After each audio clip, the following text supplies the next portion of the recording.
एक बार मेरी बीवी ने पूछा मैं मायके जा रही हूँ, चली जाऊँ, पास में ही है। मैंने कहा ठीक है चली जाओ, कोई बात नहीं, बहुत दिनों से नहीं गई। हाँ तुम तो चाहते हो कि मैं चला जाए, चली जाऊँ, तुम्हें तो अच्छा लगता है। मैंने कहा ला हौल वला कुव्वता इल्ला बिल्लाह, यार तुमने इजाज़त मांगी मैंने दे दी। 1-2 महीने के बाद फिर कहने लगी कि मैं के चली जाऊँ, थोड़ी अम्मी की तबीयत ख़राब है।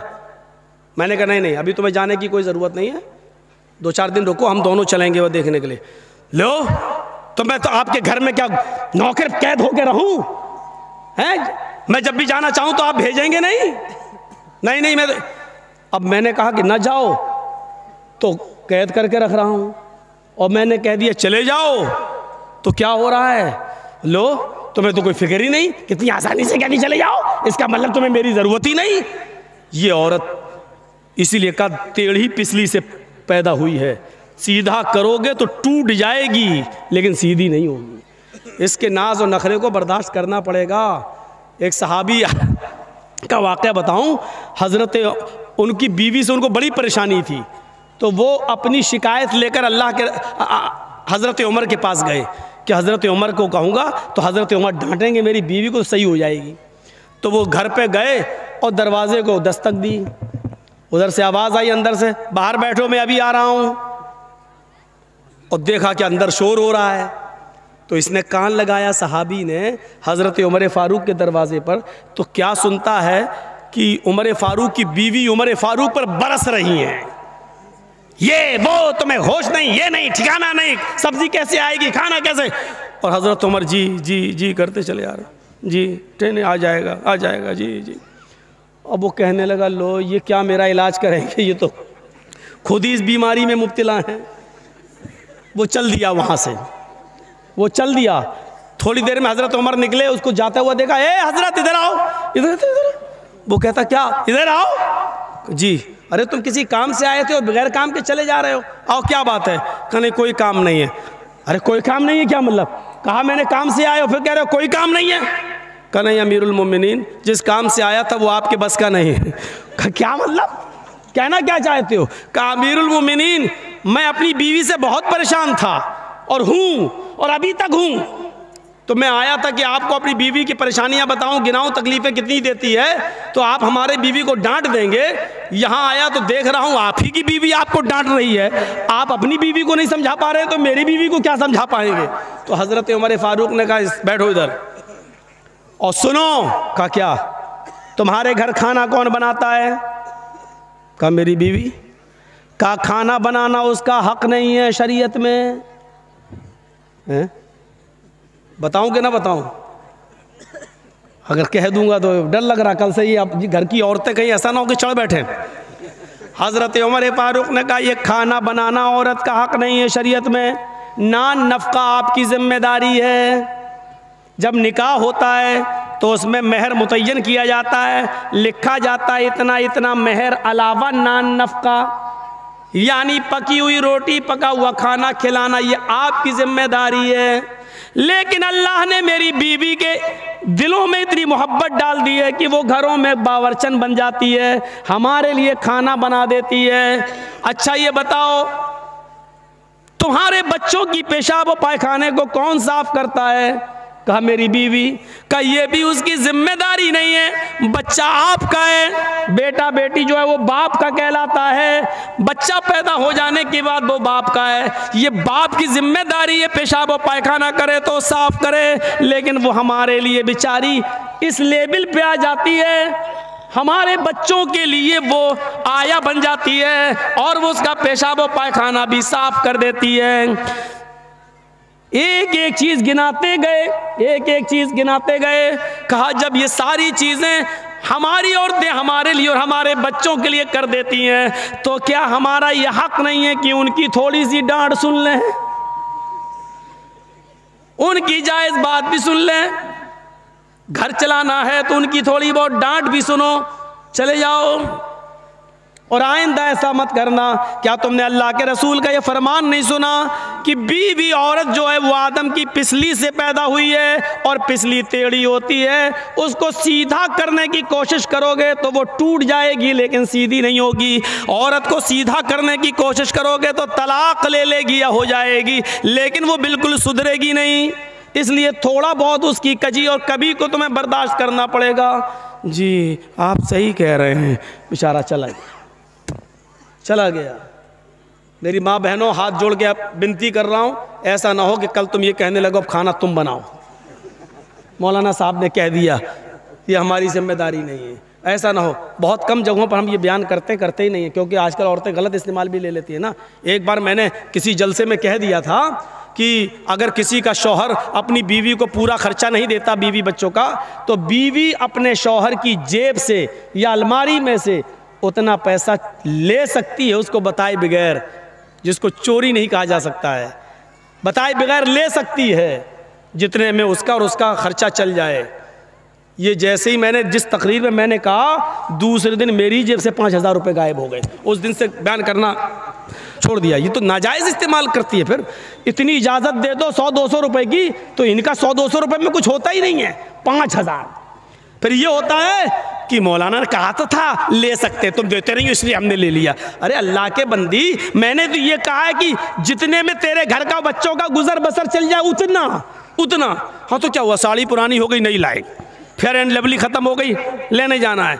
और परफ्यूम भी तो ऐसे ऐसे आ रहे हैं, मेकअप के सामान भी तो ऐसे ऐसे। अब एक मेकअप चला वाटर प्रूफ, हमने तो वाटर प्रूफ शामियाना सुना था, वाटर प्रूफ हमने वो सुनी है, घड़ी सुनी है, लेकिन अब वाटर प्रूफ मेकअप कर लो, क्रीम पाउडर, उसके बाद चाहे कितना नहाइए धोइए, वो मेकअप हटने वाला नहीं है।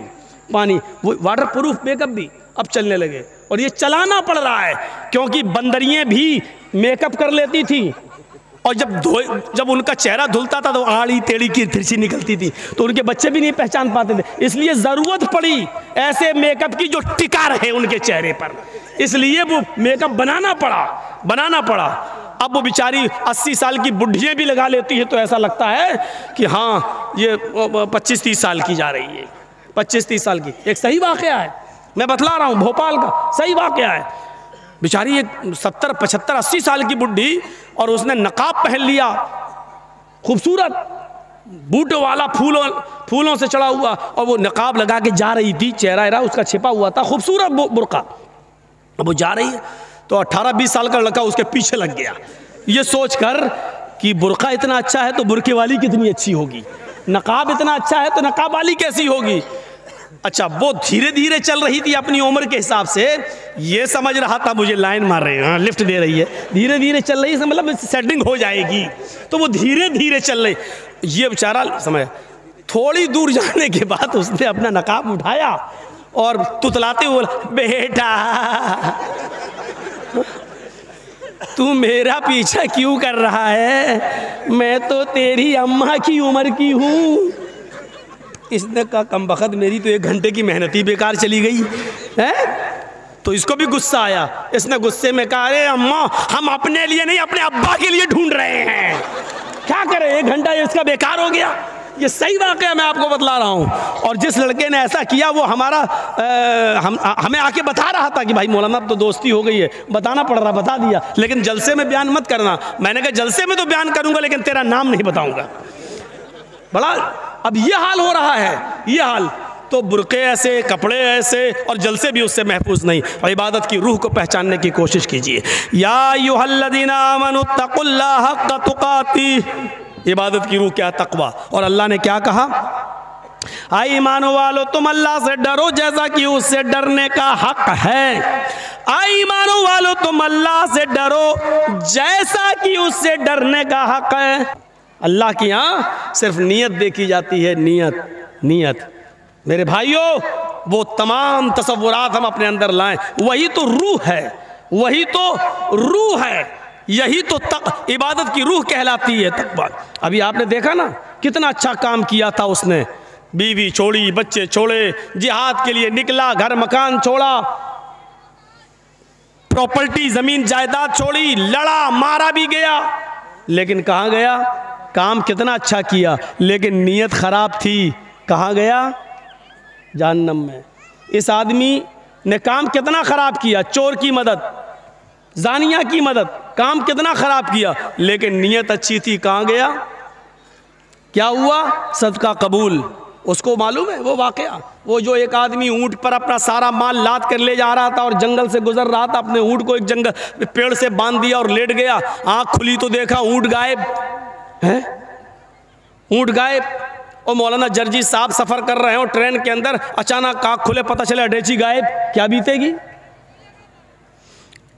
आप बंबई से 6 महीने 1 साल रहकर आ रहे हो और अपने बीवी बच्चों के लिए कुछ पैसा कमा के ला रहे हो और अचानक पता चला ट्रेन के अंदर अटैची गायब, सूटकेस गायब, क्या बीतेगी आपकी। उसके घर का पूरा सामान ऊँट के ऊपर लदा हुआ और ऊँट गायब, ढूंढता है इधर उधर, इस झाड़ी उस झाड़ी, इस पहाड़ी उस पहाड़ी, पूरा दिन ढूंढा लेकिन ऊँट कहीं नहीं मिला।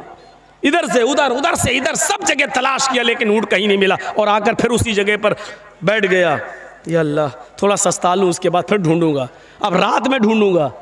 सस्ताने के लिए थोड़ा सा बैठा, बैठते ही टेक लगा लिया पेड़ पर, और जैसे ही पेड़ से टेक लगाया उसको नींद आ गई। थके हुए आदमी को नींद बहुत अच्छी आती है, उसको नींद आई, और नींद आई तो अचानक उसकी आँख खुल भी गई। थोड़ी देर के बाद आँख खुली तो क्या देखा, जिस पेड़ से मैंने अपने ऊँट को बांधा था ऊँट तो वहीं बंधा हुआ है, उड़ता है, ऊँट की तरफ जाता है। अब जैसे आपको पूरा दिन ढूंढने के बाद आपको सूटकेस ना मिले और अचानक मिल जाए तो सबसे पहले खोल के देखेंगे कुछ कम तो नहीं हुआ। उसको ऊँट बंधा हुआ देखा तो है, ऊँट, हाँ बर्तन मौजूद, गल्ला मौजूद, अनाज मौजूद, कपड़े मौजूद, सब मौजूद, जेवरात मौजूद, सब मौजूद। तो उसको इतनी खुशी हुई, अनाज का एक दाना भी उसका कम नहीं हुआ, इतनी खुशी हुई। बुखारी शरीफ के हदीस के अल्फाज हैं, वो उसको होश नहीं है मेरे पैर ज़मीन पर हैं, इतनी खुशी हुई कि मारे खुशी में ये उल्टे जुमले बोल गया, अल्लाहुम्मा अंता अब्दी व अना रब्बुक। आय अल्लाह, मान गया तेरी कुदरत, वाकई तू मान गया मैं तेरी कुदरत को, मैं पूरे दिन ऊँट को तलाश किया नहीं मिला, और तेरा चमत्कार, ऊँट अपने आप आ गया और कुछ भी कम नहीं। मान गया तेरी कुदरत को, अल्लाहुम्मा अंता अब्दी, वाकई तू मेरा बंदा है, वो अना रब्बुक, और मैं तेरा रब हूं। उल्टा बोल गया। बोलना क्या चाहिए था, वाकई मैं तेरा बंदा और तू मेरा रब, लेकिन क्या कह गया, वाकई मान गया तुझे, अल्लाहुम्मा अंता अब्दी व अना रब्बुक, वाकई तू मेरा बंदा है मैं तेरा रब। अल्लाह के नबी फरमाते हैं, हाफिज़ अहमद इब्न हजर अल अस्क़लानी ने लिखा कि ये सुनकर फतहुल बारी में अल्लाह के नबी सल्लल्लाहु अलैहि वसल्लम ने जब ये वाक़या बयान किया तो सहाबा कराम हंस दिए। अल्लाह के नबी ने फरमाया जैसे तुम हंस रहे हो उसी तरीक़े से जब उसकी ज़बान से ये जुमला निकला तो उसका ये जुमला सुनकर अल्लाह भी हंस दिया, अल्लाह भी मुस्कुरा दिया। देखो मेरे बंदे को कितनी खुशी हो रही है, और ख़ुशी में उसको ये भी नहीं पता कि वो क्या कह रहा है, मुस्कुरा रहा है। जबकि जुमले कितने बुरे थे, इनके बुरेपन पर आप अंदाज़ा नहीं लगा सकते, इतने ख़तरनाक जुमले थे, इतने ख़तरनाक जुमले फ़िरौन ने भी नहीं बोले थे। फ़िरौन लोगों से कहता था अना रब्बुकुमुल आला, अपना रब कहो हमें, मैं तुम सब का रब हूँ। क्या कहता था फ़िरौन, मैं तुम सब का रब हूँ। लेकिन फ़िरौन ने अपनी पूरी ज़िंदगी में कभी अल्लाह से नहीं कहा कि मैं तेरा भी रब हूँ। फ़िरौन अपने आप को लोगों से कहलवाता था कि मैं तुम्हारा रब हूँ, मुझे रब कहो, लेकिन अल्लाह से ये नहीं कहता था तू मेरा बंदा, मैं तेरा भी रब हूँ। फ़िरौन ने कभी अल्लाह से नहीं कहा कि मैं तेरा भी रब हूँ, और इसने तो फ़िरौन ने कभी नहीं कहा तू मेरा बंदा है, और इसने तो अल्लाह ही को अपना बंदा कह दिया और अपने आप को अल्लाह का रब कह दिया। तो जुमले फ़िरौन से ज़्यादा ख़तरनाक हुए कि नहीं हुए? लेकिन फ़िरौन ने ये जुमले जब बोले तुम्हारा रब हूँ, तो अल्लाह ने फ़िरौन की लाश को क़यामत की सुबह तक निशान इबरत बना दिया। और इसने फ़िरौन से भी ज़्यादा सख्त और ख़राब जुमले बोले तो अल्लाह मुस्कुरा दिया, अल्लाह मुस्कुरा दिया और इसको माफ़ कर दिया। क्यों? फ़िरौन जानबूझकर कहता था मैं तुम्हारा रब हूँ, और इसने जानबूझकर नहीं कहा, इसके दिल में ये नीयत नहीं थी, ये नहीं कहना चाहता था कि तू मेरा बंदा और मैं तेरा रब, ये कहना नहीं चाहता था, लेकिन इसके मुंह से तो खुशी में निकल गया, इसको पता ही नहीं कि कह क्या रहा है, तू मेरा बंदा मैं तेरा रब। तो अल्लाह ने इससे कोई मुआखज़ा नहीं किया, इसको माफ़ कर दिया। देख रहे हैं आप काम कितना बुरा। लेकिन नीयत अच्छी थी। नीयत ये नहीं थी कि अल्लाह मेरा बंदा है, इसलिए अल्लाह ताला ने इसको माफ़ कर दिया। नमाज पढ़ रहे हैं, रोज़ा रख रहे हैं, सदका और खैरात और ज़कात दे रहे हैं मदरसे में, अल्लाह नीयतें देखेगा। नीयत